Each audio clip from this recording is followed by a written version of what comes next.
must be our goal and our guide. And all that we strive for as a human family, dignity and hope, progress and prosperity, depends on peace. But peace depends on us.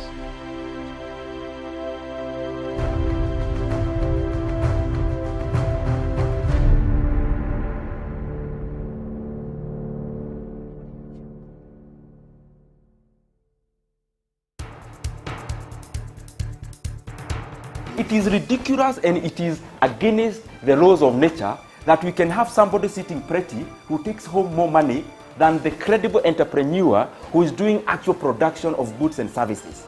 We always say it as it is. It is only in this country that when a thief is arrested, you hear elders from their tribe saying, "He is our son and he is our thief." If you are deviant Yes. and I call you leader, probably you are already a leader, but you are leading in the wrong direction. We want to see the role of the youth in the security, governance, and development. The youth that I meet and work with here, you know, we call them the millennials and X's and Y's, and it's not, they don't necessarily want to live like their fathers and grandfathers, do business like their fathers and grandfathers. They're more independent, they're better educated, and they're the ones that are making everything move in this region. We look at the issues, we talk about issues that impact people's lives in Africa.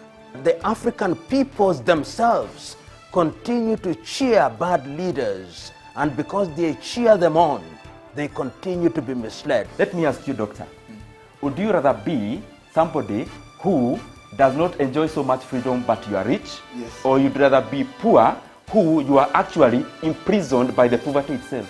My goal is not to come here and say, I want the majority ownership, I want to own this, I want to own that, I want to do this. My goal is we all make money and we're all happy, and I help build a big business here. Punchline is for Africa, with Africa, from Africa.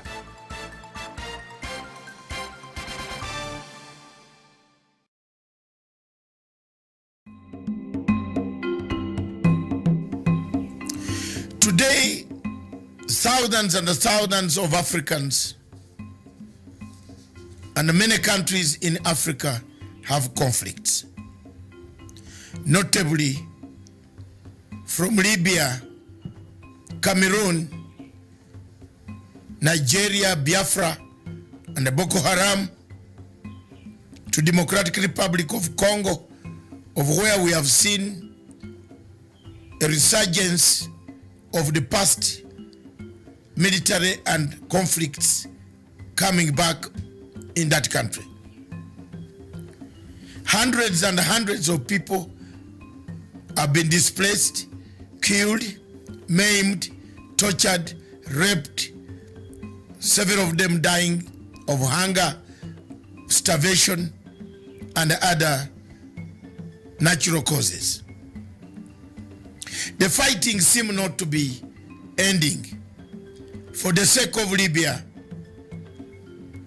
the Libyan recognized international government is under siege in Tripoli from another faction recognized by Egypt, France, UAE, and other countries. Whereas the one in Tripoli is recognized by the UN, it has been bombarded, has been strangulated, and many millions of Libyans are dying of hunger, lack of water. The water system has been cut off. The bombardment goes on. In Democratic Republic of Congo, we've seen more of active rebel activities returning to the region after some silence has been observed. When we come to Cameroon, we see millions and millions of Amazonians slaughtered. Yet, when you come to Biafra, again millions and hundreds of millions and millions are worried, displaced, tortured by the Buhari regime. Yet again in the north, We see Boko Haram killing, maiming, abducting, and burning down villages in the same Nigeria. When you cross over to Central African Republic, the same is the history that has littered Africa. While all these events are taking shape, Africa is silent. Africa is not making enough efforts to find a solution to what is causing the problems in Libya, in DRC, in Cameroon, in Nigeria, Biafra, and now you add in Khartoum, Sudan. As people die, the people of Africa have no answers, have no solutions. There is nothing to endear to bring an end to the conflicts that have killed Africa. We seem to be new ones manufactured, old ones reignited, encouragement coming from external powers. One power that has been seen in the shadows of all these conflicts, especially the one of Libya that has escalated in the Sahara region of Africa, is France. When you come to Democratic Republic of Congo, the same country is in the shadows. The war can be seen is France. When you come to Cameroon, in Amazonia, the one behind that has the key to bringing peace is France. Therefore, our question as Africans, why are we silent? Why are we not saying enough is enough of the wars? Thank you.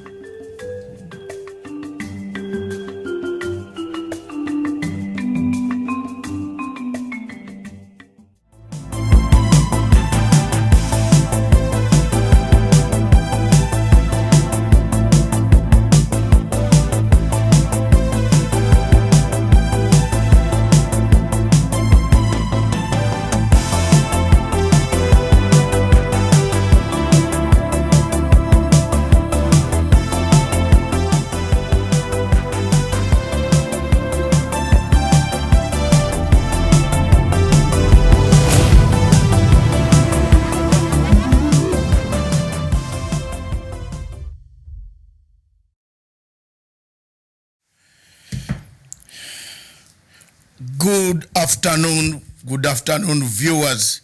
Welcome to Punchline Africa TV, broadcasting from Nairobi, the Republic of Kenya. This afternoon, this show is Africa Showdown.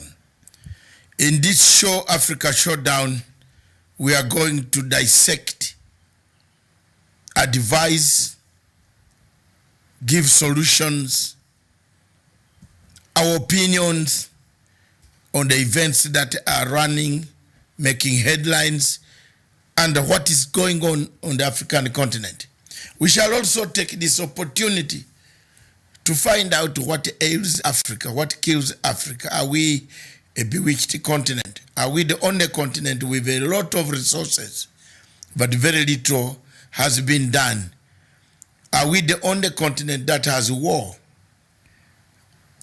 A few days ago, the world was saved another catastrophic war between the US and Iran. Is the world coming to an end? Is the world coming to an end? Are we looking at wars? Those were some of the signs, people quarreling amongst each other, neighbor fighting neighbor, a nation fighting another nation. Are we about to come to war, to the end of the world? That is what we want to look at. Beginning with Kenya. And with me in the studio today to dissect the same is none other than Miriam Ogutu, my dear brother, sister, my dear sisters, my dear brothers all over Africa. Miriam and I have taken a responsibility to stick up for Africa on everyday basis. There is something we talk about Africa. I would like to invite the many people, those listening to me on radio in Enugu, Onitsha, Biafra. I am talking live on the radio Biafra in Nigeria. Millions of you are going to hear my voice today on the matter of Nigeria. After Kenya, the first topic I'm going to handle is Nigeria. Many of you watching us, listening to us, we are not Nigerians, but we feel for you. We feel for you, for your country to be subjected to inhuman treatment from Boko Haram, and then inhuman treatment against the people of Biafra. The Biafrans listening to me, we have not given up, and we shall not give up. We shall make sure that everything works out democratically and in governance structures of international norms to find a solution that is killing the people of Biafra. The government in Abuja must know that the freedom to associate, to assemble, and the freedom to choice belongs to the people, but not to the government. The people themselves can choose where to go, where to assemble, where to unite, how to associate. It has nothing to be with the government regulating which choice, which shirt you want to wear in the morning. The conflict of southeastern Nigeria, especially that of Biafra, leaves a lot of Africans wondering as to whether we are together or not together. Thank you very much. I now bring in Miriam to read the rest of the topics. But here we are, after Kenya, Uhuru legacy, political intrigues and arm twists, deadline in dirty money scares looters. The October deadline has scared so many people. I'm told part of the reason why the rallies go on. After rallies, there is dishing out of money. Now we have discovered. Now we've discovered there's quite a lot of money that people had that after, that's why the rallies cannot stop. Because you have to dish it out. So that people have small bits to lessen the burden of mattress banking. I got this. Some of the people who were at the rally in Transoya yesterday said they slept very well. Thank you very much, viewers. And then Jubilee and attack from within. Those are Kenyan topics. Then we come to the question of Nigeria, which is the biggest chunk of our today. Then the rest over to you, Miriam. Thank you very much.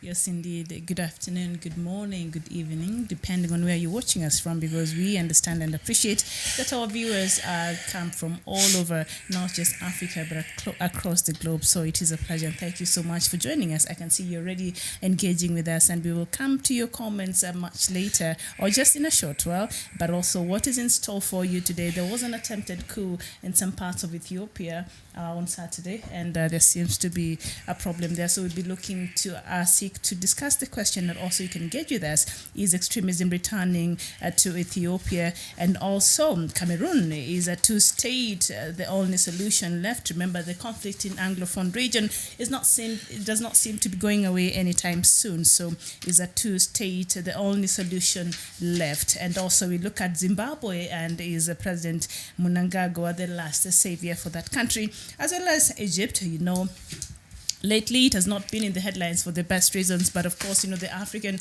Cup of Nations is happening there, and of course, Kenya is playing today, and Uganda did very well.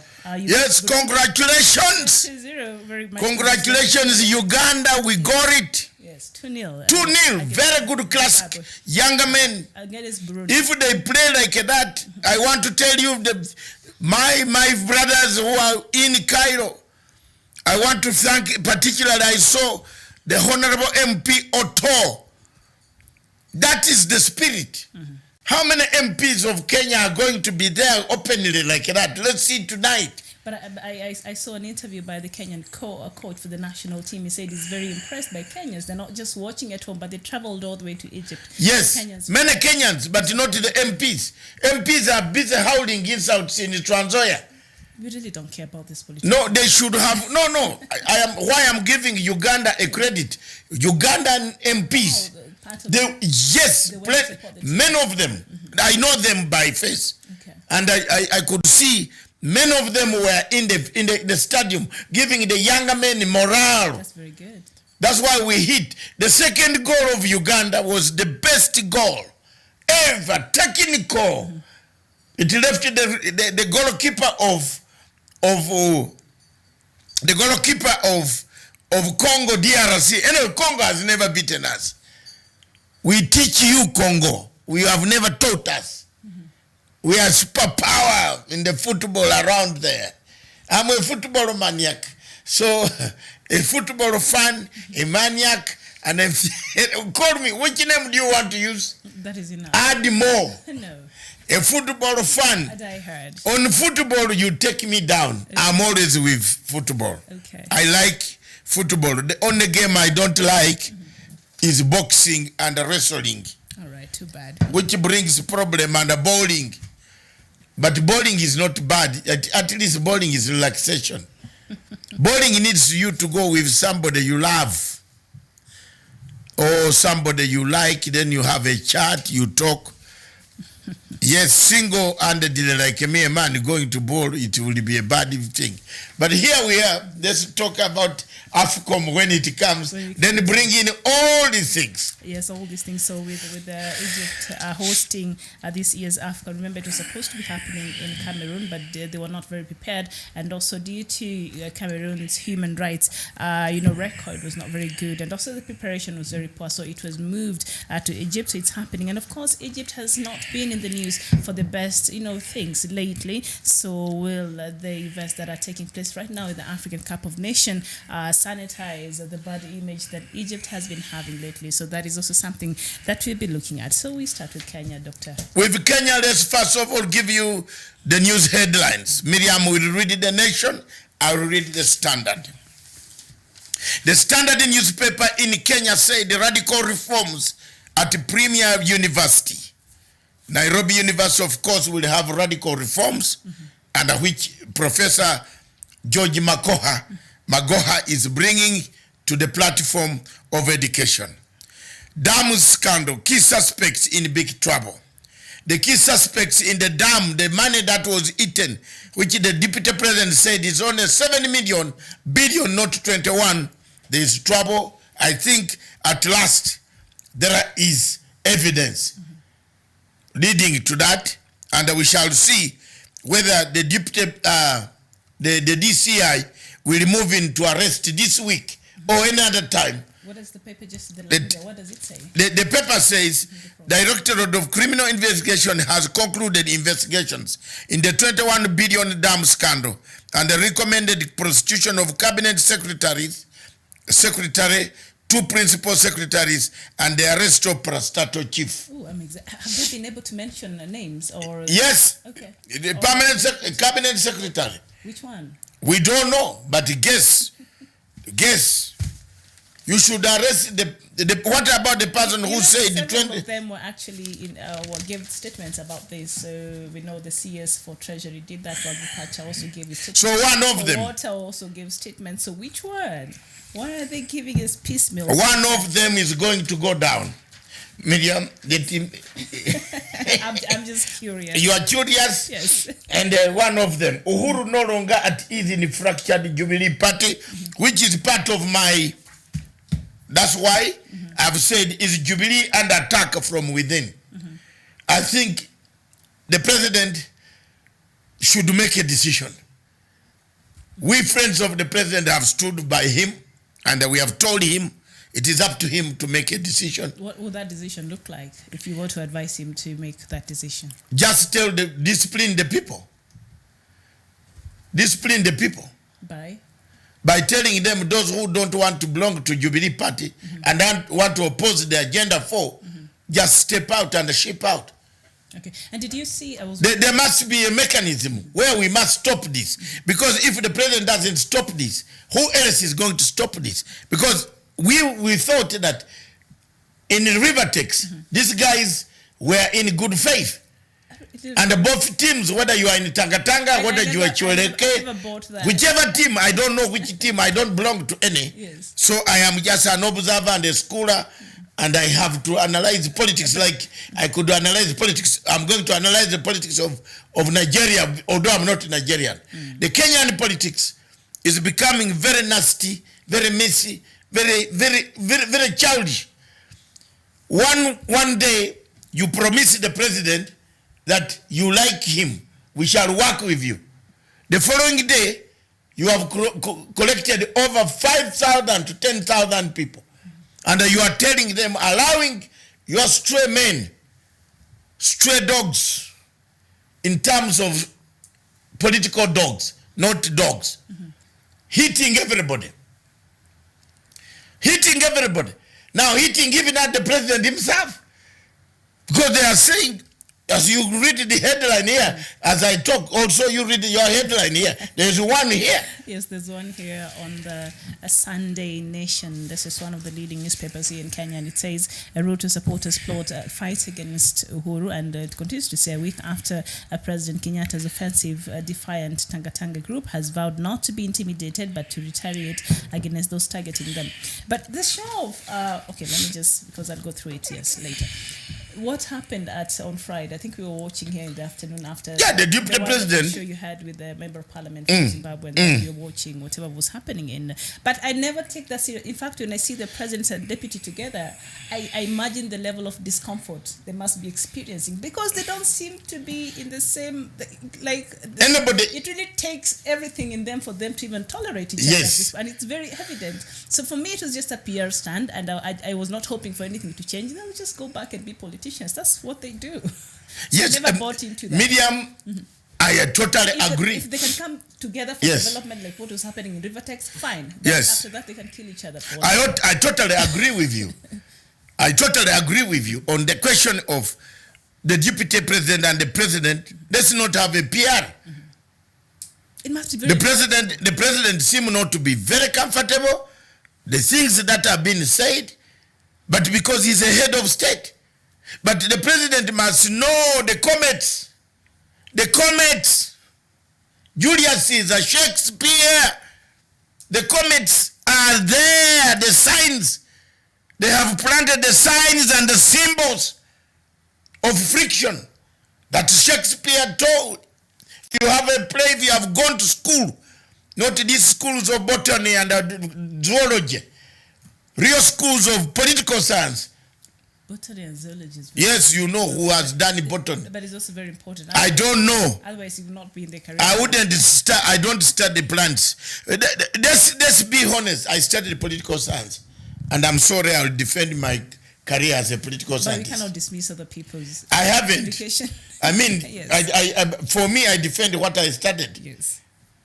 So I am not going to start discussing monkeys when I'm not a veterinary doctor. So let's do what you understand. Yes, this is political science. Fantastic. That's my position. Yes. And my position remains, I will always belittle what I don't know. Until I learn it. Doctor, you cannot belittle what you don't know. What I don't know. Are you going to sit and belittle bowling because you don't know bowling? No, I will belittle bowling because I hear it bowls. Anyway. So let's just stick on politics. Yes, I don't know why you don't want us to speak about my subject. For example, yes. I cannot start describing a journalist in a bad format because I know what the journalist goes through. But I can describe any person who has failed to treat even one garden of flowers. All right. No, honestly, because we need to see flowers grown somewhere in memory. Wait, in memory. Do you walk around this town? I don't know. Sonko planted new Instead of, I know you are making it. You are making it even worse. He removed Kiderowas and planted new flowers. We would like to encourage people to plant trees, to plant more plants, more flowers, more cash, things that can bring the hewa mzuri. But if you have now diverted to planting chaos, that's why I'm very opposed. Violence, fear, a symbol. Oh God, look at the symbol, the signs, comets. If you have read Julius Caesar, come and challenge me in English. My English was not written for. Nobody wrote for me. I wrote. You think we don't know that some people's things were written for? So, please, just go slow. Go slow. Comets are there. You remember Julius Caesar was told by the wife, you see those comets, the symbols and the signs of this unity, of this country, looms. And I don't think, Miriam, you'll sit here and we sit in this studio when tear gas is going to come through all different directions. It stops at because it looks where, the way it is, Miriam, yes. This is where we are heading. If Raila comes back, settles down, goes on the ground, and starts also holding rallies, this is where we are heading. So Raila will bring the tear gas? No, yes. Because he's going to answer back. You are hitting Raila. I think he knows better than that. Yes, no, you are hitting him. What the president is saying is simple. And this young man here, because they can beat us in money and pump and whatever they have, but not age. I can as well go home and sit and watch. I don't mind, because they think that because here is where they can harass and intimidate people. People can go, but let me tell you, they will need us again. I'm telling you, these guys have forgotten. 2007, this is where the type of same words going around addressing people, inciting people. This is what brought the chaos. And Deputy President is doing it again. You look at what is going on there. Even on Friday. Yesterday you saw. Look, those type of insults. Okay, if Raila now, the group also sit down and start howling the insult. I am not one of those members of any of those groups. I've never seen Gunjiri. I've never met Gunjiri. I last saw Gunjiri in The Hague. When Ruto had sent in Gunjiri in The Hague and said Matsanga should never go there. And I turned out to be the one who saved him on Rule 68, that guy there. Rule 68 was me who fought Gladiolo Otieno. Every time I talk about it, it pains me, my blood boils. Duale was there, everybody saw. Wamina Muhammad, Macharia, everybody, Onyoka, everybody, all MPs saw. I stood up to beat up Mrs. Otieno. Tear t-shirts because of this guy. But he had told people for me not to go there. And they had given Gunjiri money to go there. Have you seen that? Now Gunjiri is the one on him, not me. So please, whatever you are planning, when you plan less me. Because it is very bad. When we start this type of thing, it is going to lead us to the same thing. Raila is going to come back from Cairo and also call a rally and answer back. Where does this leave the president? Where does this leave the president? In the middle. So what did Gunjiri say? Did not watch that part. No, in Gunjiri did not they are in the hospital in the church today. They have been attacking Raila Odinga. No, Ngunjiri has not been attacking at that time. When we were in The Hague. Yes. Ngunjiri was there because he went to serve, purportedly to speak activism for Ruto. Okay. I was told I should not go there. Matanga should never be seen there by Khan. Khan does not control me. Khan has a passport like I have, even better passport than Khan. You understand? So he thought they could stop me. I entered. Ngunjiri was stopped. He had no documents to enter the assembly of state parties. In the name of God, I entered with my documents. It is my documents that saved this guy here with Rule 68. Okay. And I did it when people did not want me to be there. Later on, they found out I was more useful. Yes. Even this Macharia, this Amina, all of them, they were thinking I was wrong because I'm a Ugandan. But a Ugandan who knew ICC before them, some of them wanted to collect per diem. I was not interested in per diem. Shame upon you.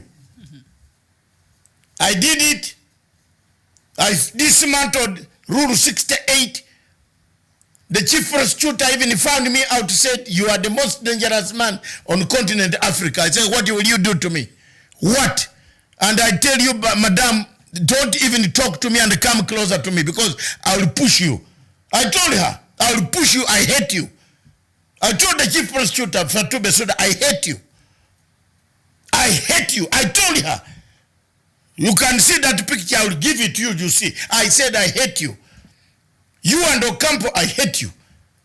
When I entered inside, I found Madame Gladwell Otieno with t-shirt, 3,000 t-shirts. 3,000 t-shirts. I had to commit a crime that God will punish me to make sure that the 3,000 t-shirts disappear at night so that they are not worn in the morning. You took them at night? Yes. I've suffered for this guy here. This is Rule 68. Then they are here. Every time. You eat, but the time is going to come when people will eat. All of them. When Gladwell Otieno started wearing t-shirts with marks that Ruto and Uhuru are killers, they have killed witnesses, I put up a hand. No Kenyan was speaking. No Kenyan. Go and look at the tapes. None of them. Even all of them feared. I said, where did these t-shirts come from? I said, point of order, Mr. Chairman. If these t-shirts are going to be here and be worn in this conference, Mr. Chairman, it is going to be a third world war. And you know, with my huge size, this one, when I stood up and got the microphone, the chairman said, order conference. Can everybody wearing the t-shirts that depicts the suspects of Kenya remove them or go out of the hall? Wazungu are quick to remove. An African called Gladwell Otieno refused. I went for her. I crossed over from my chair, went for her. Say, tear it out. That's me. I'm sorry. Mama Gladwell Otieno, I'm sorry. I'm sorry. I'm very sorry. Because if you support a person who doesn't respect you, I'm sorry. They are at it again. That's the only problem I have. Say thank you to somebody. Say thank you. You can't walk around wearing new shoes and so on, telling people you are worth. Say thank you to where other people have suffered for you. I will never give respect. Never. I'm sorry. All right. Paul Kagi saying Dr. Matanga. He's saying Miriam, go slowly. Paul Kagi, I'm normally his tormentor, so... Right. Because I've suffered a lot on this. I was doing it, and I thank God the cases went down. I want to thank President Uhuru Kenyatta. He's a gentleman. Real gentleman. A real gentleman. And that's why you touch him, I am there. You touch him, I will be there. Let me tell you people today. Your mama munatisha watu. It's not only here. You think support can only come from here? The man on Friday, they sat down and they respected his friend. On Saturday, the guy goes wild. Are they distributing the old money, the money? Because you need the crowd to give money. Systems must check. And I've seen that now there's a wing of another women's group that is, it has another, I can't remember they have a tagline, because remember there's another women's group that is going around preaching peace and unity in Kenya. So Embrace. Embrace. So there's another faction that has been formed. I saw that yesterday and I was shocked. We are back in full campaign mode now? No, not full campaign. We are back in militia campaign. These are militias. The country is forming a militia. Militia. Those is there vacancy in the State House, and the people don't want us to speak again. We shall be on that plane. I don't need a visa to go to those places. Jamani, wacha niwaambie. Wacha niambie leo mjue. I go. I get in the plane and I go. You need them, not me. Let me say it to them, mjue. I will go there and watch. Again, we don't want to watch Kenya on the scene for bad reasons, isn't it? We want to watch Kenya for the best. And that's why President Uhuru Kenyatta is saying for the best. Not this all the time. Again, to go to that Hague. This is leading there. Raila is in Egypt, he's coming back. When he arrives here, his men are not happy with, they are not very happy also for seeing their man being told, hammered all the time, the whole rally is on one ban. Now they have gone for Tuju because he's Luo. Umeona hiyo? Have you seen the type of politics? Cheap. Single the Tuju out, hammering him in and out. Enda, toka, dida, where? Higher. But the phone call that was leaked yesterday, I was watching on the news about Tuju, and I can't remember who was the other person they were having. Let's go to court. Let's go to court. What phone call? Anybody can imitate your name. Even you can be imitated. I can teach you how your voice can be put on a phone. Please, don't try to listen to that rubbish. Yours, Miriam Ogutu, your phone, your voice can be put on the phone as if you are the one speaking. So that was not... I don't know. I have not looked at it. But I know that they clone. For me, it sounded to me like a setup. I don't know Tuju. And who is this in the intelligence system? There is only one country, one system that taps phones. So whoever brought out that phone should be looked for. Time has come for us to get to the bottom of this hacker. Those who hack people's accounts, those who hack people's phones. The law here is very clear. If I want to hack your phone, I will notify the authorities. If I want to put a CCTV, I tell you there is CCTV where we are seated. Am I wrong? That must be known. Nobody has. If you go to a place and there is CCTV without notice, okay? Without notice, that is a crime you have committed. So who is this hacking? Who is this tapping into the phones? Who has given this group the ammunition? We better know. The country needs to come. This year it needs to come down and get these young boys There's a young man somewhere there who is doing this dirty work and who is well known. Very soon, the tide is going to end there. This stupidity, I am not on the fringes. And Miriam, I want you to listen to me today. I am not on the fringes on whom to support. My support is with one man. And that one man is called Uhuru Muigai Kenyatta. I have nothing else to say. I have the rest to respect, but I have one person to support, to protect. If there is any international matter that is needed, I do that, and I'm going to do that. I'm not going to, you won't find me tomorrow in the Tanga group that we are Tanga-Tangering in a helicopter. First of all, I don't use a helicopter. Helicopter under me is like a leprosy and the body. We don't match. Thank you.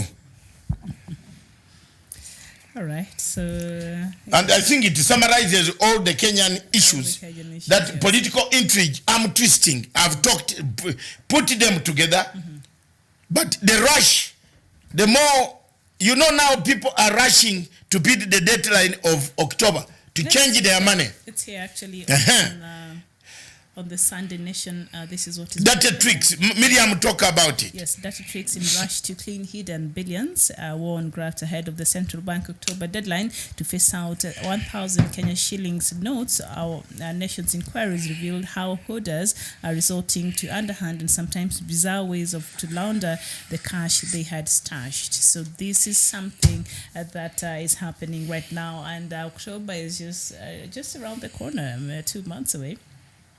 And they're running away, and they want to make sure that this money has been, cleaned, and they have the new notes. And of course, there are new regulations that have been put by the Central Bank of Kenya. So it's making it very difficult for you to go to any bank here in Kenya and exchange whatever money you have from the old currency to the new currency that is now in circulation.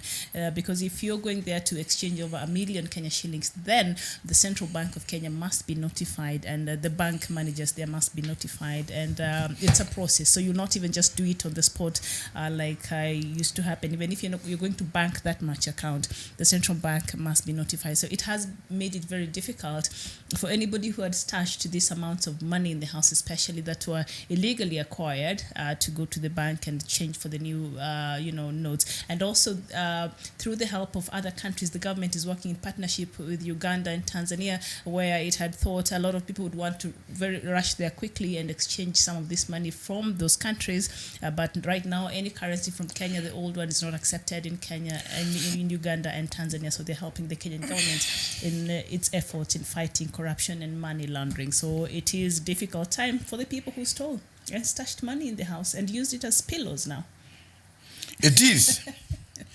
But how soon and how they will answer is what we are waiting for. Yes. We are waiting for that time for people to go. And when the minister, the DCI says, now the case is ready for, he should not tell a story, not print a story.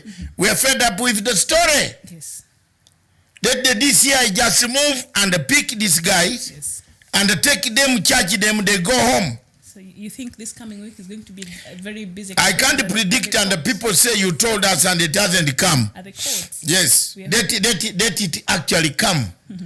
Let it come, and let people who said there's 7 billion go and give evidence that it was 7 billion, not 21 billion. That's the beginning of the climax. This statement was made very politically, very in front of the judges. So just take these guys down. They explain where the money is. They leave the space for other people to operate. Because all what these meetings and the rallies, the president should ban some of the political rallies, because people are using them to launder money. They are giving money. The amount of money that changed the hands in Tanzania yesterday, someone just sent me money here. Sent you money or no, someone who could not give me even 10 shillings also said, can I send you money for a drink?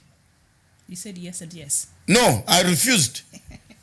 Okay, so the DCI and the DPP, they're still probing 21 billion. That is the money and the probe that was lost in the dam scandal. But, the DP came out and said it was 7 billion. But what is being probed is 21 billion. So maybe somebody will have some explaining to do over there. Thank you very much. And I think we have a problem here. We do have a problem. Well, they have a problem as we're just giving out the news now. The news as it is. Yes. And let's see what Makau Mutua has written. Today. Usually Makau Mutua these days he has changed. Mm-hmm. He seems to be warming up too. Yeah, you're warming towards me. Okay. Towards my ideas. I will not win that argument this afternoon, so I'll just let You you won't, yes. Yes. Our women's obsession with wigs, a classic case of self-hate. Thank you very much. Thank you very much. Thank you very much, Mr. Makau Mutua. Okay, no comment. I told you, and I think it's high time also Miriam faced penalties. Because I broke which law? You have the law when I tell you, because when I made a mistake, you said Qatar ticket 1, Qatar ticket 2, Qatar ticket 3. So which one do you want to take away from that list? That's a very serious way. Which one? No, I remain with all of them, Thank you very but much. punish you. Let's just go to This week, I told you this. Makau Mutua does not have hair on his head, so I'll not even engage with him. No, but the witch, women, why do you hide in witch? I don't expect you to understand. Look at you. Look at Miriam. I don't expect you to Viewers, look. I don't expect you to understand. I can't understand. Yes. Because I'm not a woman. That's one. Thank you. That's why this. But look at you. Invalid. The beauty of Africa. All right. Let's just. Yes. Let's just go to Biafra. It is not from India. You wear this thing from. They have cut somebody who has gone to the city mortuary. They've done what? Yeah, they cut and they have to remove. Yes. Yes. If you look at the process, the way the widgets are done, you wouldn't like to carry somebody in the car like that, because a ghost could come and confuse you the steering. So African women, let's remain African. Let's do the things African way. Ah, Jamen. Bas. Okay. Bas. Walai Mungu akusaidie sisi. Amen. Amen. Now let's just go to Biafra. Let me look before we go to Biafra. I want to rush you to Biafra. No, we take a briefer, but let's look for Professor Kagwanja. Oh, Professor Kagwanja, yes. Normally Peter Kagwanja. Normally he has very. He does research. Have you not passed it? Or? No, it comes after all this. Yes, those ones now. I can see the Chief Justice has got something here also.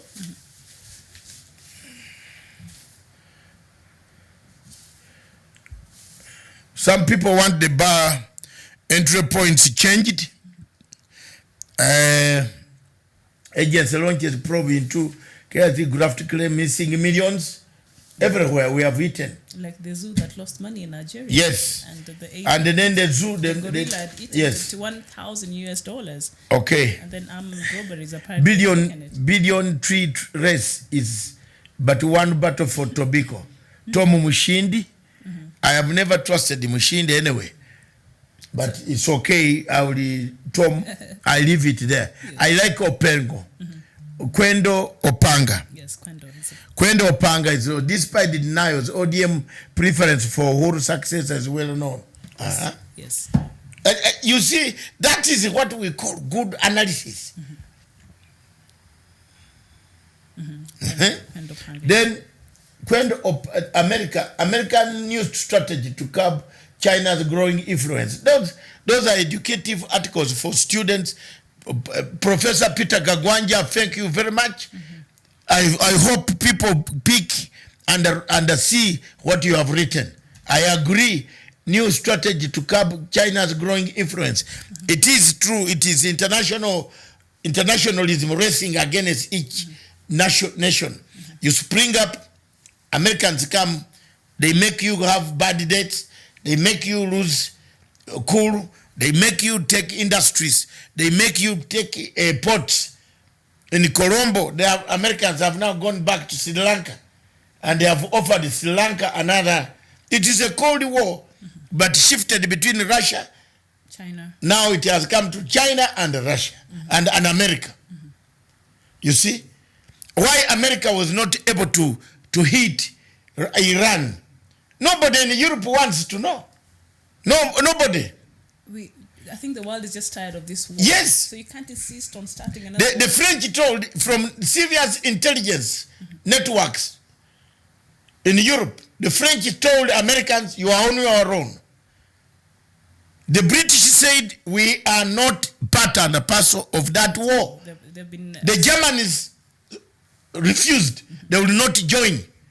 So which other country can join? These two countries are spoiling for war. There's North Korea, Iran, and also North Korea and America, now America and Iran. And this seems to, if it's not taken care of, it might get out of hand. And I was just watching some news in the morning. The son-in-law, of course, his special advisor for the Middle East, Jared Kushner, they want to give now Palestine 50 billion to help, I don't know what, in Palestine, while the other ones who went and built their embassy and whatever the Americans did has now jeopardized the two-state solution for both Palestine and Israel. Anyway, we'll talk about that when we look at Ambazonia, but it's very murky over there. And Donald Trump in particular is really spoiling for war. I don't think he wants to start something that he will not be able to finish, and might spill over all over the world. And the world is already tired. We have enough fires to put off. I mean, we don't need another one, especially that one from North Korea and now Iran. That will be too much, I think.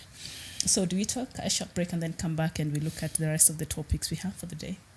Thank you very much. Before you go away, or we just continue, we go straight. The 10 best performing, worst performing senators, you have Anwar Oitopitip, Lamu, Philip Paye, Kajiado, Prenge Victor nominated, Fahid Deko nominated, Christine Gona nominated, Millicent Omanga, Millicent Masechebeni nominated, Abdallah Harim Wajir, and Issa Juma Boy Kwale, Gideon Moi Baringo.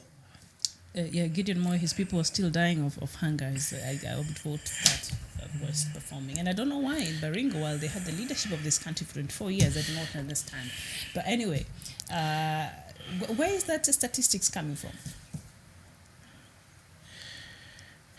It is from the parliament. It is here. Oh. Yeah, it is here, page 4 and 5. Standard, yes. No. Oh, yes, it is here. Reveals legislators who have never said a word in parliament. Hold on. Oh, these are best performers. I'm not surprised. Catherine Waruguru, she's let me just the best most active member from active youth member. She is very active, Catherine Waruguru, and also Naisula Lesuda. Remember, she's a journalist by profession. She used to work for the Kenya's Broadcasting Corporation as the state broadcaster, and then she was nominated. And this time, she's the most active female youth MP. And now she's a member of parliament. She was elected last August. And Ndindi Nyoro, best ranked youth MP in the National Assembly. Sakaja Johnson, highest ranked senator. I didn't even think he speaks. He's been very quiet. And then the worst is Alex Kosgei, that is the son of... Why don't you mention this loud mouth? Oscar Sodi, I'm shocked. MP who is vocal outside but does not contribute in the House. And Anab Mohammed, Garissa woman, who among those yet to speak, she's never spoken. What do you mean she's never spoken? Who? It's nearly 2 years since she was elected Garissa women representative. She's never spoken in parliament. And Anwar Loitiptip, a Lamu senator, is among those who rarely speak in the Senate. And you've been elected to go there and speak on behalf of your people. Next time, don't even vote them in. Yes, Miriam is beautiful, a good example of what African women are. Thank you very much. Add that again. Naimeka Okuno, thank you so much for the kind words. And now can we just move to Biafra? Thank you very much. We take a break because it looks like we are not synchronizing at all. Yeah. There's again, we are not synchronizing. You see, you are there, I'm there. It just arrived. Okay. So thank you very much, viewers. Let's take a break. When we come back, Nigeria, Biafra, Biafrans, pick up your pens and pick up your support on those radio stations. Wherever Nigeria, we are coming. We have been tuned on live.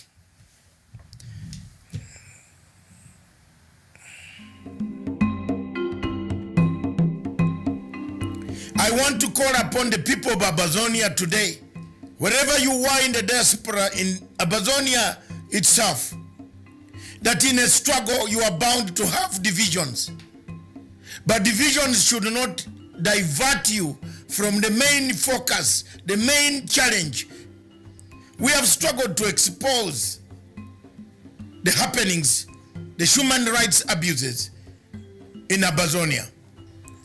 The army has killed hundreds and hundreds of thousands, burnt houses of people, internet was cut off, schools were closed, dispensaries, hospitals were burnt down.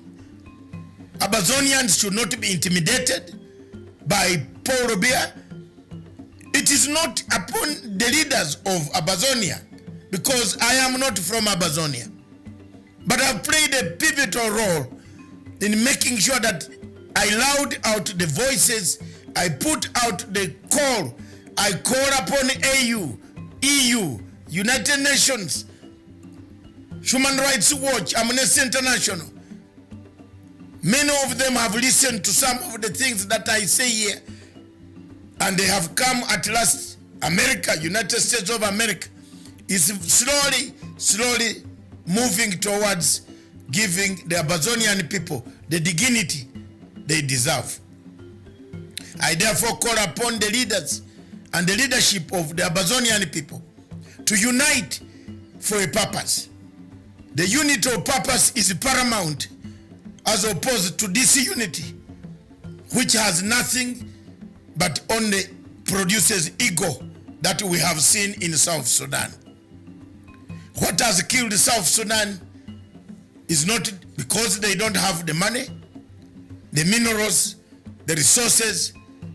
It's ego between Riek Machar and Salva Kiir.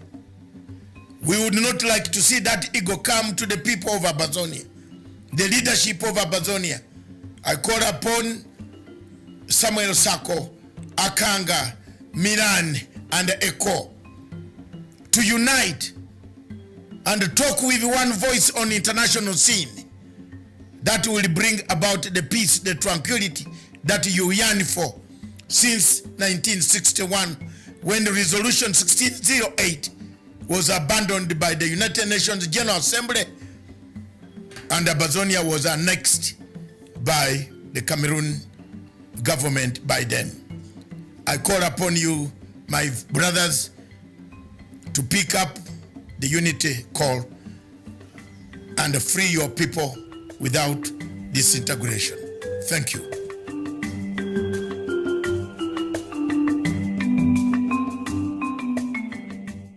Thank you very much, viewers. Welcome back to Punchline Africa Television.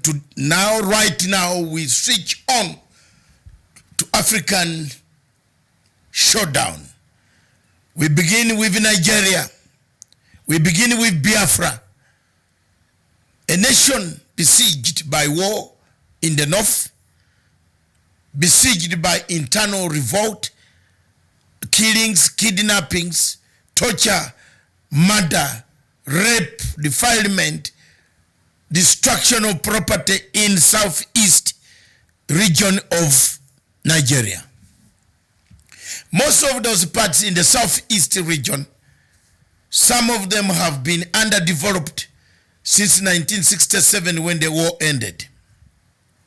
The people in the southeast of Nigeria, the Delta Points, the southeast itself, the areas of Enugu and other states have been saying we need to have services brought closer to us. This has not happened. Roads are impassable. Airports are nowhere to be seen. Water is polluted because of the oil spillage. The climate is rotten. School services, hospitals, medical services, judicial services are broken down. Nigeria, once a powerhouse of Africa, has been reduced to a power in of Africa. The squabble, the type of internal discrimination of the Igbo people, when they go to the north, they are told to go back to the south. When they go to towns like Abuja, they are told, go back to your place. You don't belong here.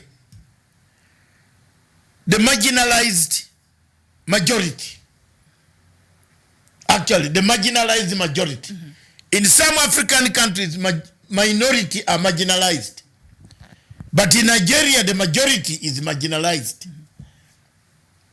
It is put under key and lock of President Buhari's zoo. It's nothing but a zoo. These are some of the things that face Africa today.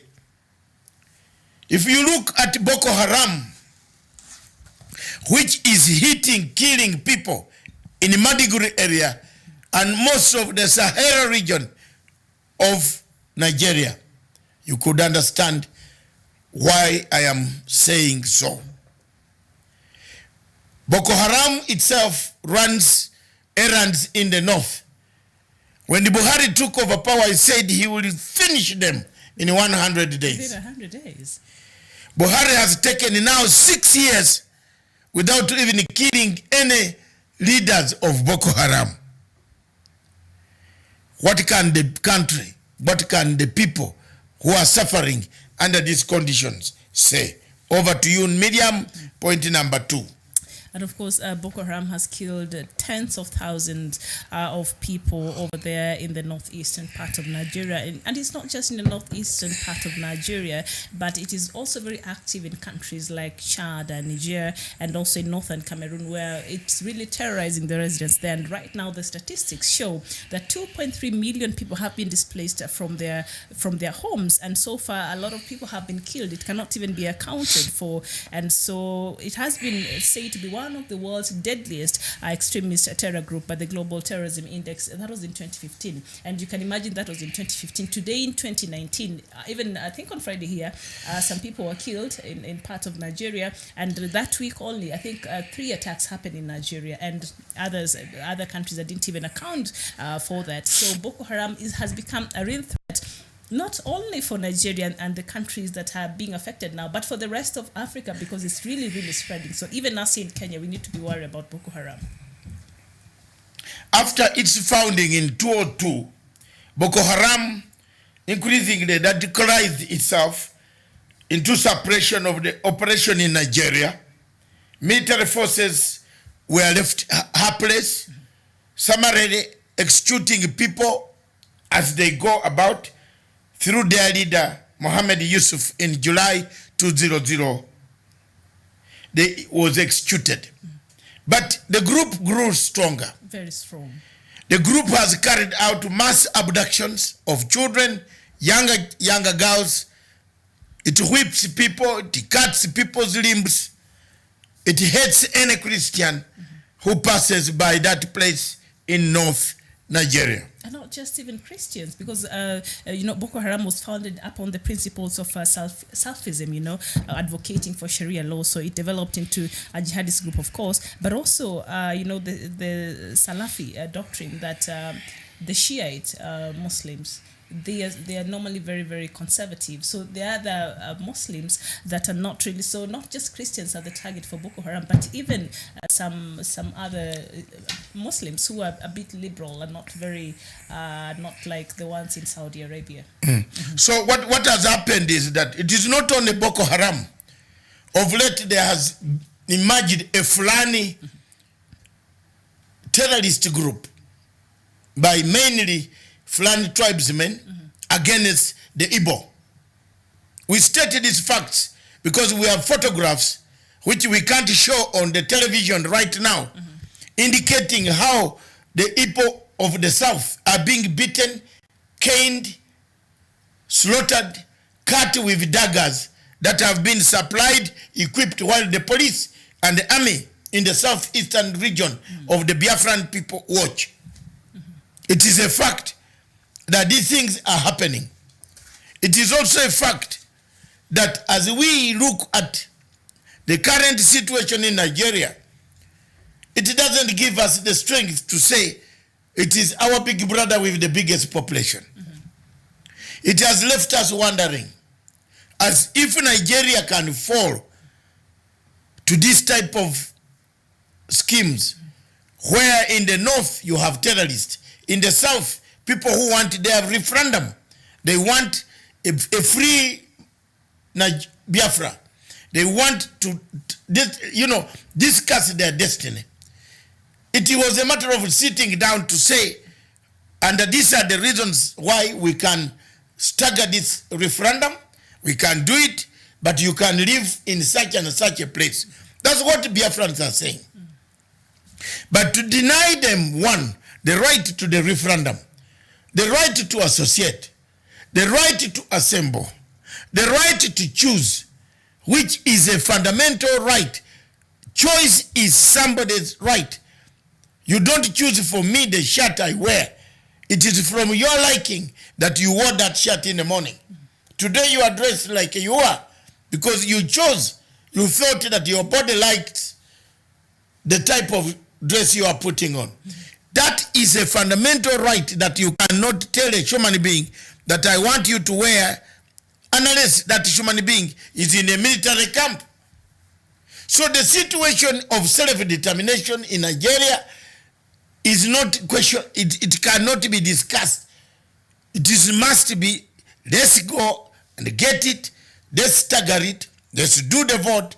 If the referendum says give them the independence, so be it.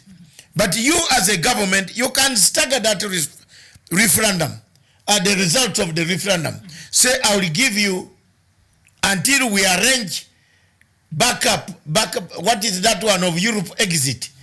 Is the backdrop. The backdrop. Not the backdrop, but the one that was bringing a problem with the Northern Ireland and backstop. Backstop, yes. We can arrange the backstop between the main Nigeria and the Biafra because these two countries are not living together. They are living together in the symbol of the map, but they are not living together in the soul and the heart. They are killing each other on a daily basis. The army is killing the younger men, slaughtering them, opening their throats, pulling them on the cars, tying them on cars and driving them around the cities.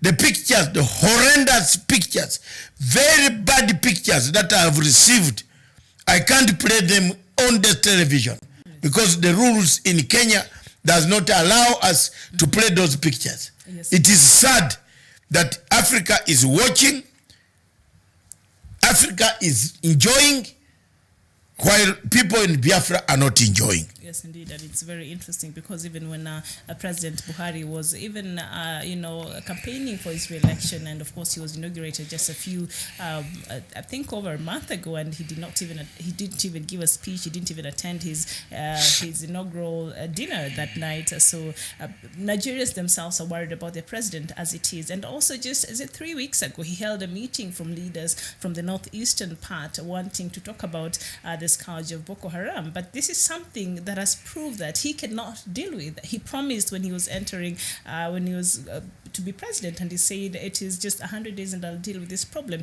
Instead, Boko Haram has really grown and have grown wings under his leadership and is continuing not just to terrorize the people in the northern part, but also here in Biafra. There seems to be the people who are leading, the killings of the many people in Biafra. So that is also a problem. And the fact that the government is treating this as a non-issue, I think this should worry us, not just as Africans, but also as Africans, because the when you look at the bodies who are supposed to be agitating for this, even the ECOWAS, the economic for the Western states, they don't come out and speak against what is happening in Nigeria. So there is a conspiracy of silence. A very serious conspiracy of silence, which we must expose. Tomorrow, Miriam, thank you very much for alerting me. Tomorrow at 11 a.m., headline, live from Nairobi, another final report on the African Union, the inside dealings of the African Union. Tomorrow, we shall reveal quite a lot. This is too much. And I want to encourage President Kisano and his group, who have actually thanked part of my work, to look at this final segment of about 32 pages. I'll do a summary. Your Excellency, this is Africa bleeding. We are captured. Tomorrow at 11, Miriam, there's nothing else to do except the suit and delivery, which I'm going to do very ably for about 25 minutes. Then we continue with our work. The Good Morning Africa show. Good Morning Africa will be on fire tomorrow. So all journalists, internationally, nationally, regionally, get ready to get that report, which will be on Pan-African Forum website. You can get a copy. It will also be on my Facebook. You can get a copy. It's a serious report which I want to bring to the attention of the heads of state as they converge in Niamey in this summit in July or early July or late July. I want to bring to their notes, to the notes of the heads of state, that something is very wrong in the African Union. Nigeria is bleeding. Democratic Republic of Congo is bleeding. Central Africa is bleeding. Seriously bleeding. Cameroon is bleeding. South Sudan, we have no clue. Sudan, we have no clue what is going on inside. When they keep quiet like that, there is something going on. Somalia is being destabilized. We shall have to look at Somalia tomorrow and find out what best we can do when it comes to the reality that actually kill and hit the rest of Africa. All right, so that is there. And also, yes, so Biafrans continue to agitate for their independence. So that is something they'll continue on the independence of themselves in yes. determination, yes. Yes. So these are some of the things that we are to see and we are to look at. So tomorrow, don't keep off. Don't keep watching. 11 a.m. we are here. The last part, final nail, that proves our case beyond reasonable doubt. And after that, it is up to Africa to decide. Do we remain with the same structure in African Union? In African Union? Do we fight for the Nigerians to be heard? Do we fight for Biafrans to be heard? Biafrans have been killed. Cameroonians are being killed. We are not talking about it. Libya is on fire. We are playing football in Khartoum, in Cairo, Alexandria, Aswan, and other Port Said. You know what? What is now that? And we have forgotten Libya across is burning. And the man who has sent troops across Libya is the same General Assisi, together with UAE and France. We have forgotten. We Africans are bewitched. Was it? Do we ever have things like protests? Maybe those matches, the CAF, or maybe football is more important than what is happening. No, Africans can crowd for football. But they should have. But if you ask Africans when was Gaddafi killed, nobody can tell you the date. But if you ask them how many goals Manchester scored, they're up to date. Yeah, we are brainwashed. We have been brainwashed wrongly. If you tell them what is happening about the man who was killed by Abacha, they don't know why he was killed. But if you ask them about Liverpool, they will tell you straight away, we have an Africa which is dead.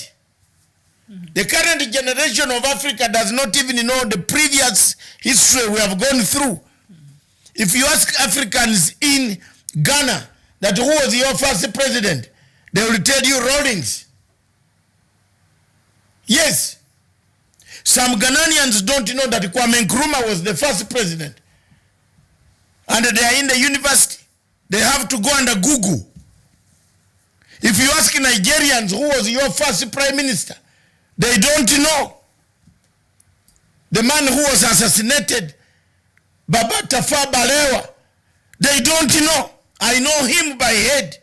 This is the Africa we have. This is the bad Africa of today that we have. If you ask them, was there a king called who? Who was King Mutesa? They will tell you he was the king of the Zulu. This is the Africa we have. That's the danger we have today, Miriam. The students that we are putting in school, in the universities, don't even know whether there existed a Tutsi empire, a dynasty of the Tutsi empire that ruled all the way from Natal up to where Kabila is. KwaZulu Natal. Look at that. We don't know. If you ask Africa, where is Haile Selassie? Where was he from? They will say Haile Selassie is running a marathon. No way. Yes. Because there is that man Selassie who ran and got medals. I think they know Selassie because mostly he's associated with a lot of reggae music. If you ask an African, where is PLO, where is Lumumba? Nobody will tell you where Lumumba was born. But each African has named himself PLO Lumumba. Patrice. Patrice Lumumba. He will say PLO Lumumba was born in the Palestinian Liberation Organization. No way. Yes. Ask Africa, where is Nyerere? They will tell you they don't know Nyerere, they know Tanzania, but I think he was from Egypt. If you ask Africa that where you are playing football today, Nkrumah married an Egyptian. listen, where you were playing football today, who was the first president? They will tell you Mubarak. I'm telling you, if you go to Cairo today, among those Africans, and ask them who was the first president, and remove their phone without them looking at the phone, we have a society that has grown here, which is creating problems for this continent. Because they don't understand their history very well. They don't know their history. They don't know their color. They have forgotten. That's why you see some Africans are bleaching themselves. Yeah, bleaching. Some women are bleaching themselves. Even men. Bleaching. Even men. I cannot bleach myself. I remain like this. And I use the hardest bar of soap in my face. Yeah. I'm an African. The biggest problem of Africa, as Malcolm X said, the biggest problem of a black man is to tell him the truth. He will kill you. Especially if it's coming from another black person. Especially when it is coming from a black person. Yes. But if it is coming from a white professor, by now people would have listened to me. How many things have I said on this television that have come true? I told you, Bashir, 13 countries before 2020 will collapse. Count them. Count. Before 2020, I said 13 countries in Africa will collapse under the hammer of regime change. As we speak now, Malawi, the MPs just walked out of parliament. They did. There is protest everywhere on the streets. Election not accepted. As we speak now, we shall look in Zimbabwe. Yes. It's an imminent regime change. We saw the MP here. He was here himself. He seated in your seat. A member of parliament from the Zimbabwe parliament verifying exactly what Matsanga has been saying for a long time. Because there is a foreign power that has taken over African Union. When you tell these leaders, Uhuru Kenyatta, Museveni, Mnangagwa, Kikwete, Magufuli, Kagame, when you tell them this, they don't want to listen. They don't want to listen. And here it is, let me be honest. This African Union has been captured. Because one cannot fail to see the war, the suffering of the people of Amazonia, of Cameroon. And you say you call yourself African Union. Surely, one cannot fail to see what is happening in Libya. That the AU chairperson comes to tell us after he has made sure that he has talked to the French. He came out last week and told us that the problem of Libya cannot be solved by military means. Yet they have already agreed. He was in Paris in a meeting. I followed everything. Okay. I have now the audio tapes to release. And I want to shame this man here on the continent of Africa. And Haftar followed with those statements and he said, democracy, Libya is not ready for democracy yet. He said it. Mm-hmm. A whole chairperson. No, Haftar. Haftar. After Egypt, after the Assisi statement. Yes. Assisi statement plus chairperson Mahamat Faki. Mm-hmm. They said the democracy they cannot be solved, but the man says it is not ready for democracy. Who is Haftar? General Haftar. The renegade. Is a renegade. Yes. He's a terrorist. Mm-hmm. The only difference between Haftar is that Haftar carries an American passport. And why hasn't... Which gives him the upper hand to kill other Libyans. Why hasn't the UN, even Security Council, called France is a permanent member there? But also Egypt. Why have they not summoned these people can be uttered? Because what Haftar is fighting, the GNA that Haftar is fighting, this is a government that is recognized by the United Nations. And now it's very apparent, and it's there on record that Egypt, Saudi Arabia, UAE, and also France are really helping General Haftar. Why have they not been summoned by the United Nations Security Council? And I know France is one of the permanent members, so maybe that's... Because France blocks such movement of emotion up to a resolution stage. Mm-hmm. You want to bring this issue of Egypt, France will backtrack. Italy has told France to say the truth. And the French continue to muzzle, stifle our progress in the AU.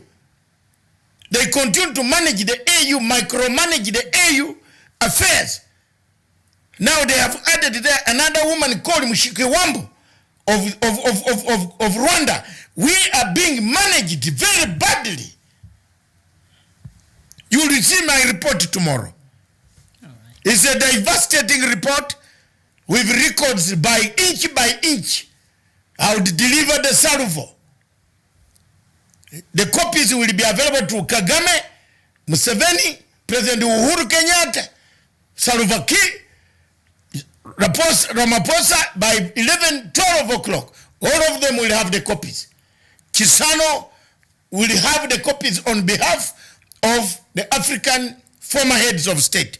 I am doing it for Africa. I am not employed by that stupid AU. I don't want to be employed. Neither will I seek employment in AU chairperson's office. He's not a good man in Africa. He's a sellout. And I speak like a Nyerere. I speak like a Nkrumah.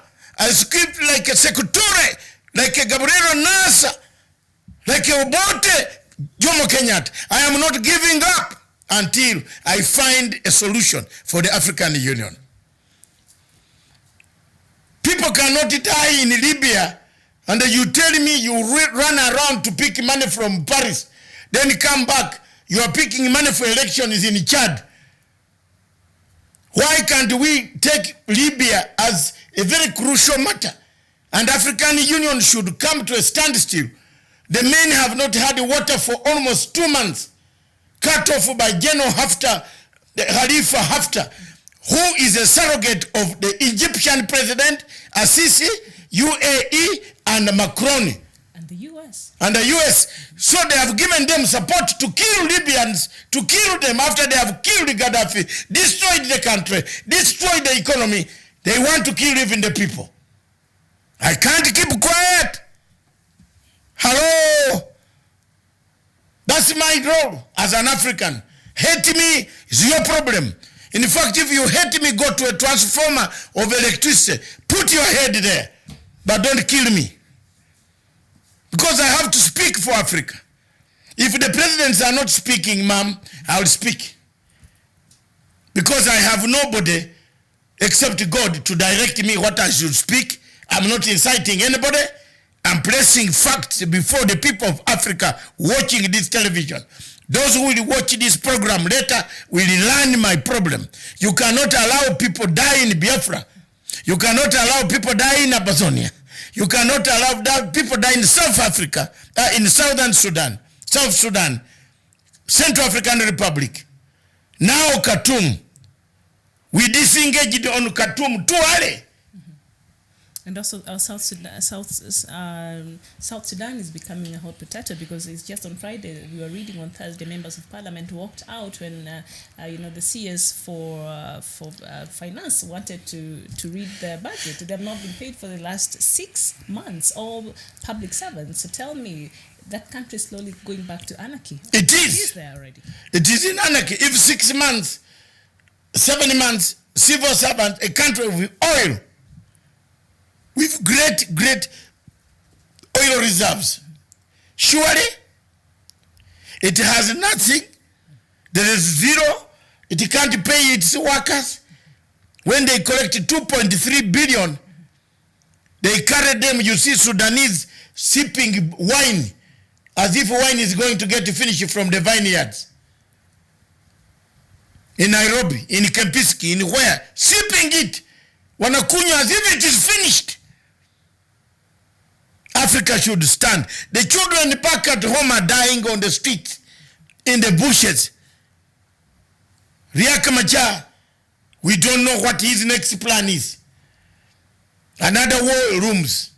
African Union tells me I should keep quiet. The 1.2 million people who read my document, you gave me publicity.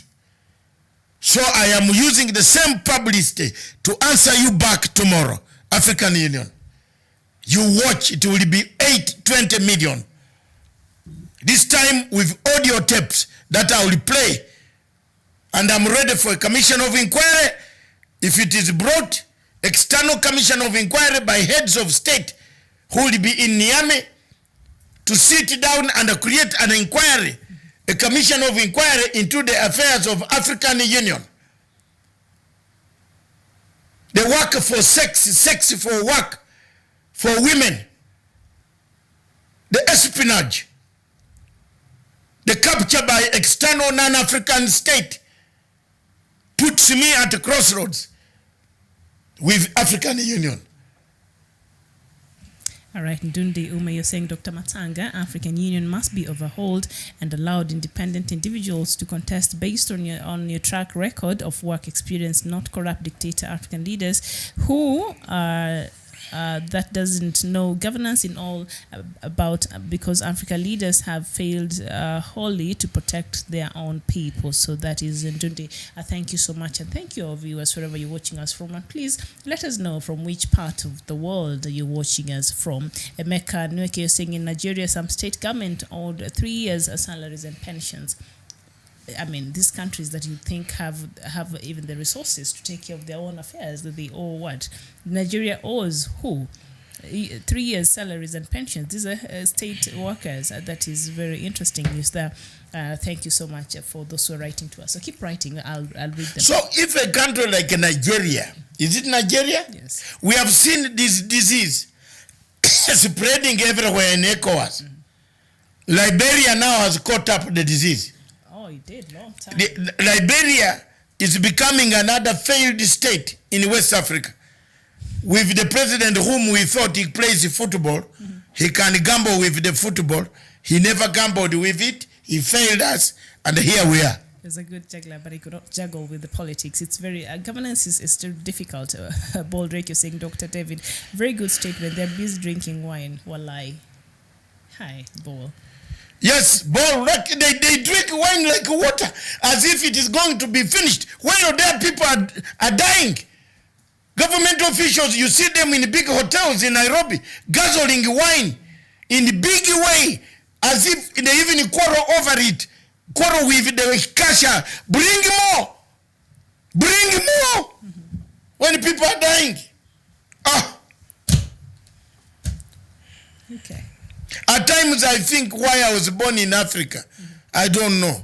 No. If God asked me.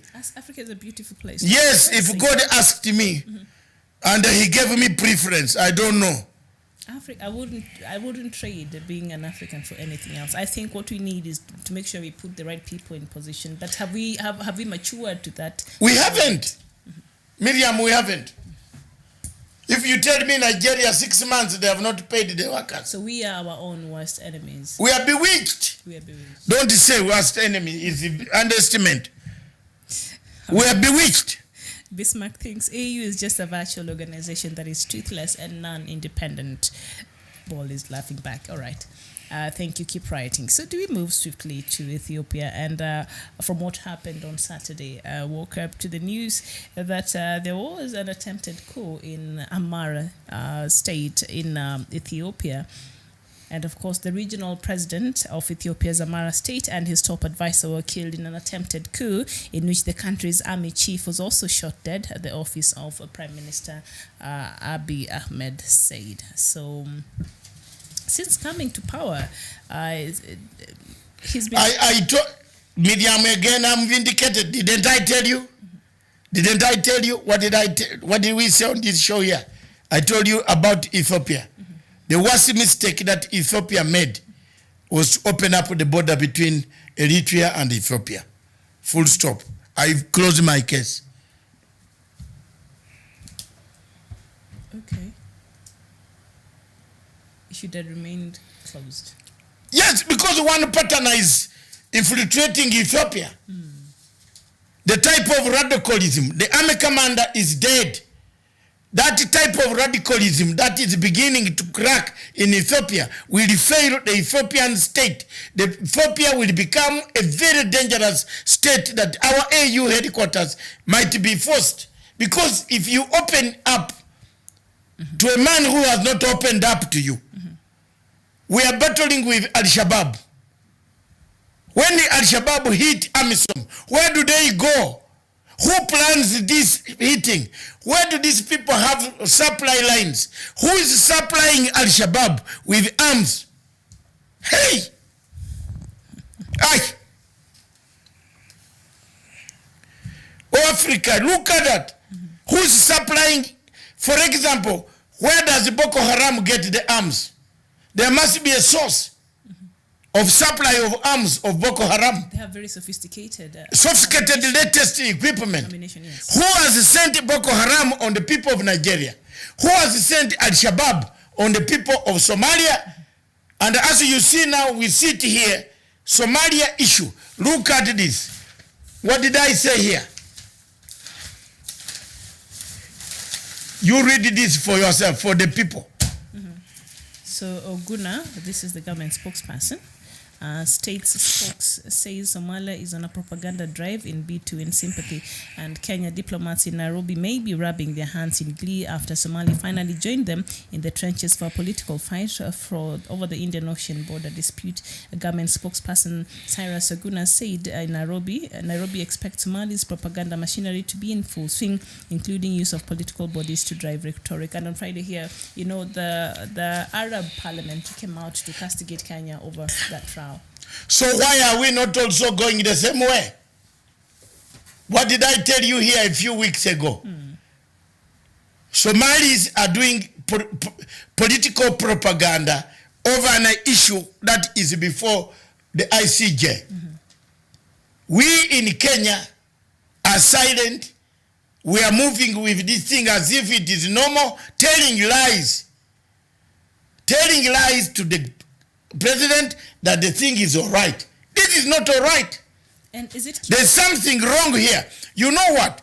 If Somalis are able to do international propaganda, a country that has no central bank does more better international propaganda than a country that prints new currency, then you must know someone is wrong in some docket. Because these people have taken the ministry as theirs in the pocket. When we defeated the ICC, we defeated the ICC on the basis that we went all full scale out against it. Somalia cannot defeat Kenya on the question of propaganda. You see African Union, you see now Islamic states voting against us. What do you think? And is it curious to note that the Arab Parliament, the speaker is a Saudi? Yes.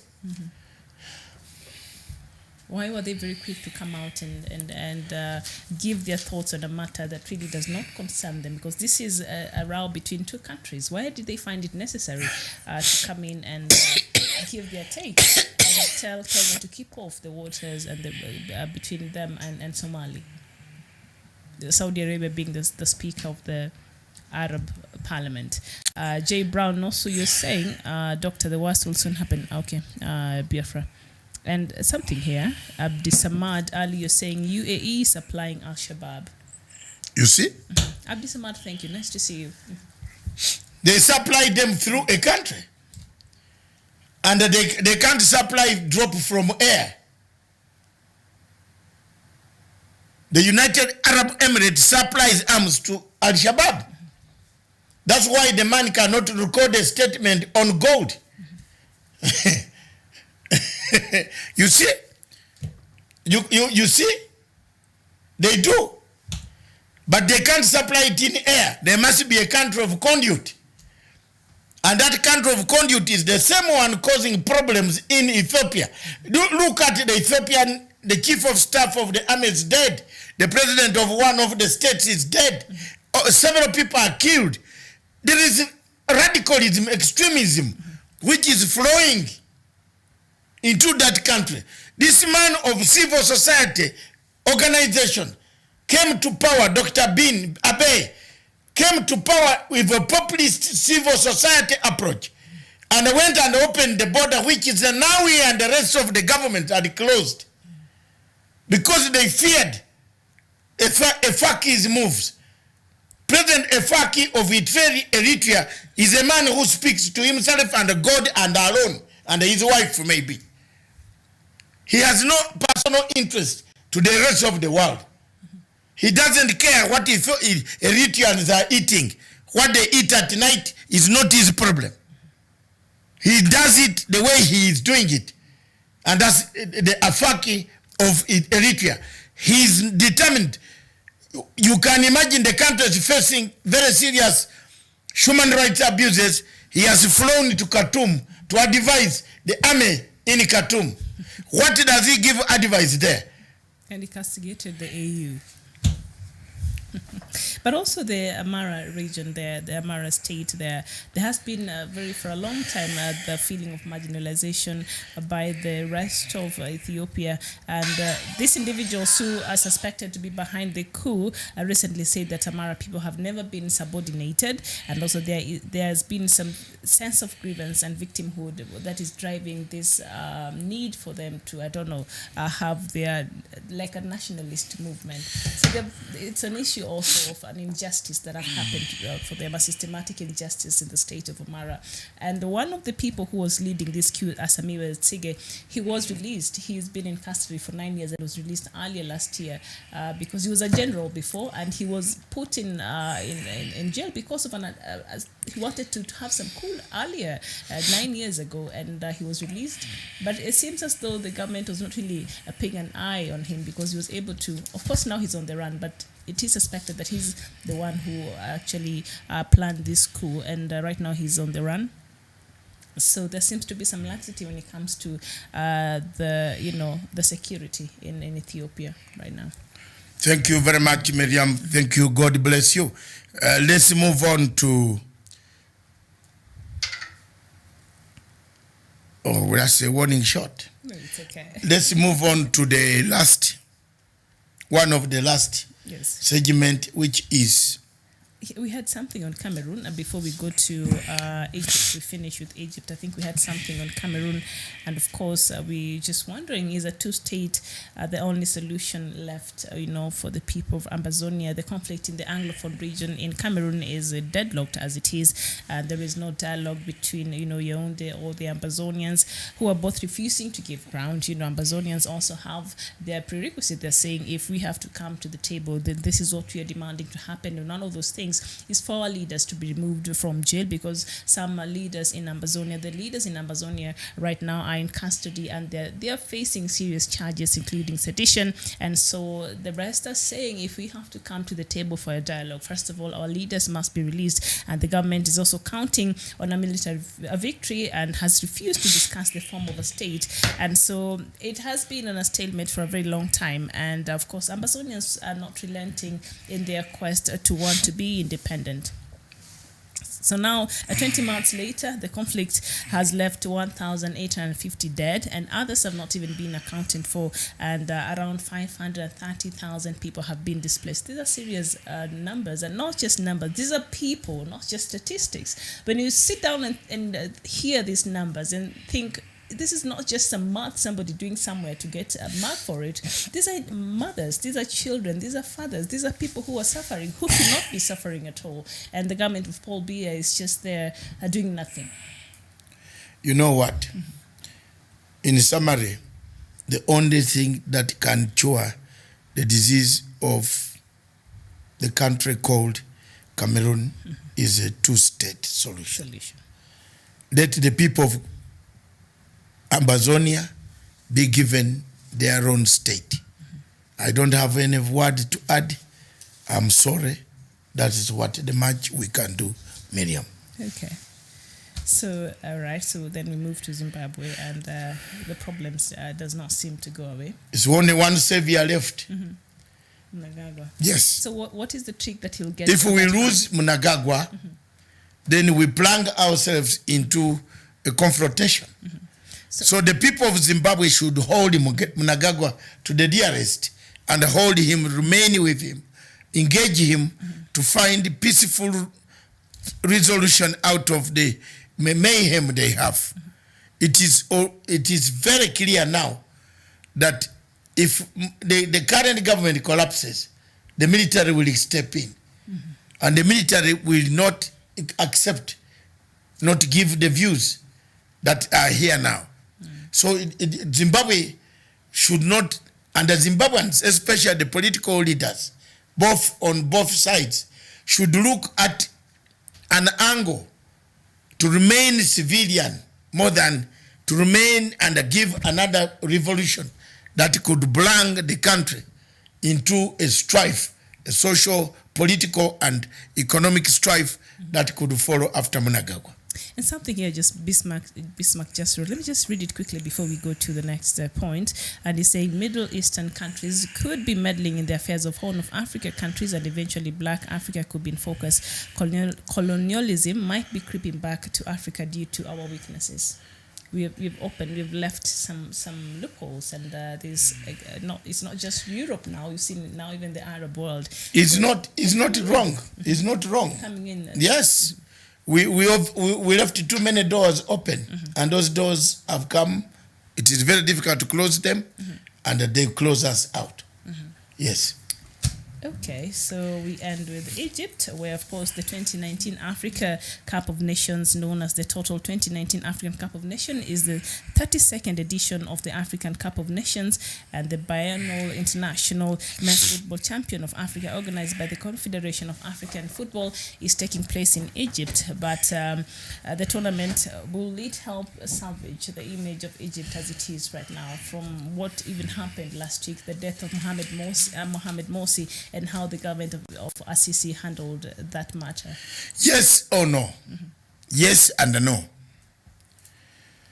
Yes, in the sense that at the moment, after successfully hosting the AFCON without hiccups,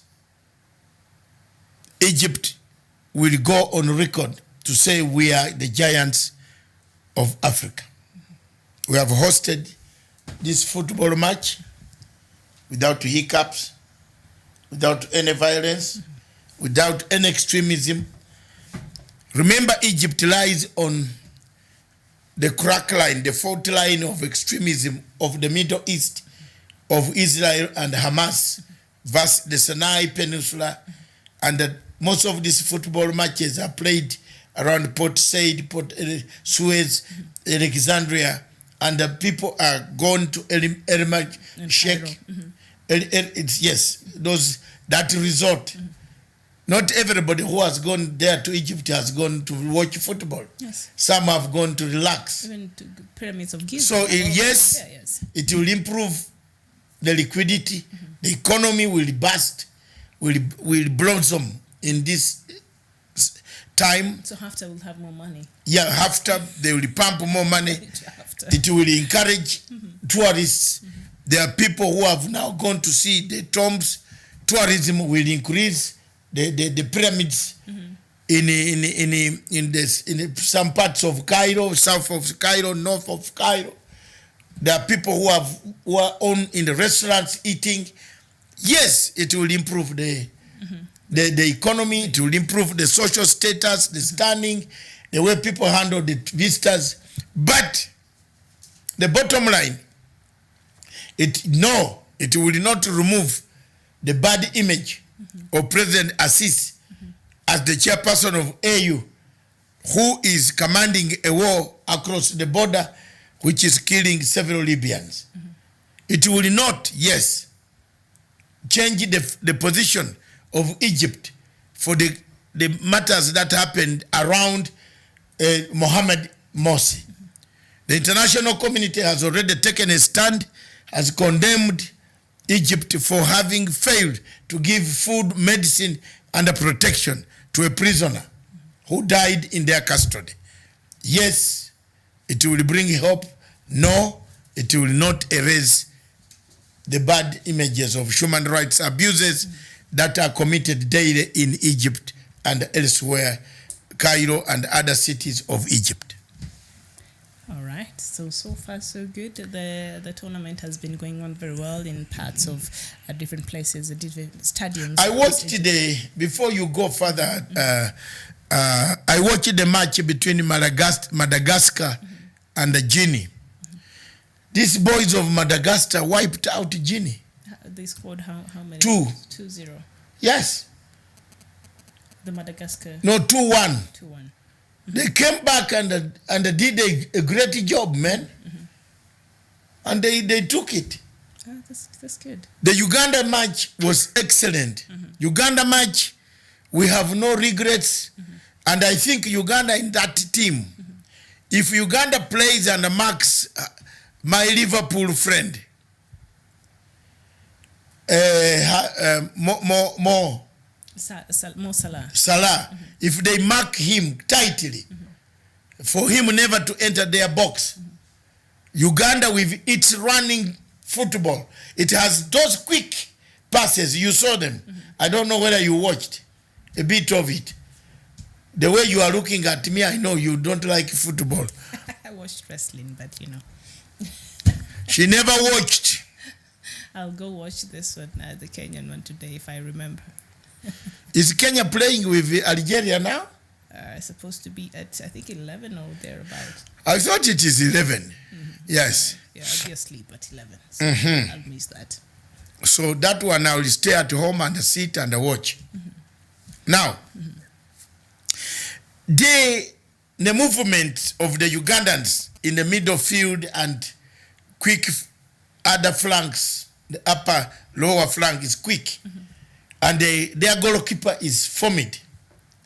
Onyango is formed.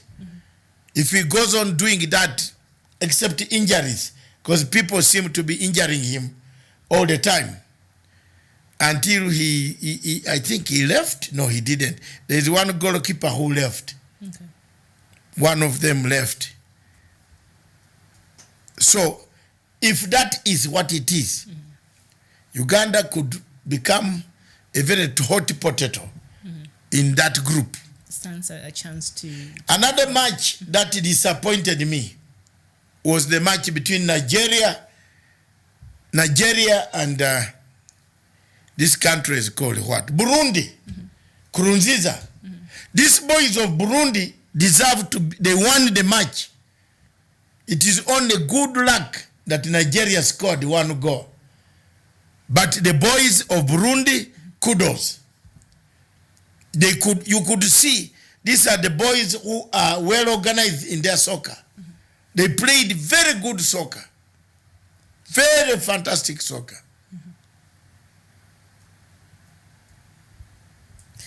Yes. I'll try watching. There's a match right now that is happening, I believe. Which match is happening? Oh, we'll start at 5, I guess. Yes. 5:30. Yeah, you know Egypt is 1 hour behind us. So that will be 6:30 here. Yes. So thank you very much. We wish you good luck. Let's wait and pray for Kenya to raise the flag of East Africa. So be it. So be it. Time all the three East African states are in it. Plus, no, 4 East Africa. 4. Just Rwanda didn't make it. Yeah. Burundi there, and Kenya, Uganda, Tanzania. Yeah, God was very fortunate. God was very fortunate. Yeah. Right. Thank you very much, viewers. Thank you, all of you. On behalf of myself and on behalf of Punchline Africa TV, I want to thank you very much for watching us. Again, keep it up. Tomorrow morning at 11, I release the dossier of African Union. Don't miss it. Don't wait. Over to you, Miriam, to wind up. All right, thank you so much. So there you go. We want to thank you for engaging with us on today's show. So hopefully you can meet here for another edition of Good Morning Africa tomorrow. And as Doctor has said, he has a lot in store for you. A dossier in regards to the African Union. And on top of that, we'll have the latest and what is happening in Africa. And we look at the latest news and also the Ethiopian matter. I still want to talk about it tomorrow. So please make a date with us. And so far, thank you. So see you tomorrow. Bye-bye for now. Bye.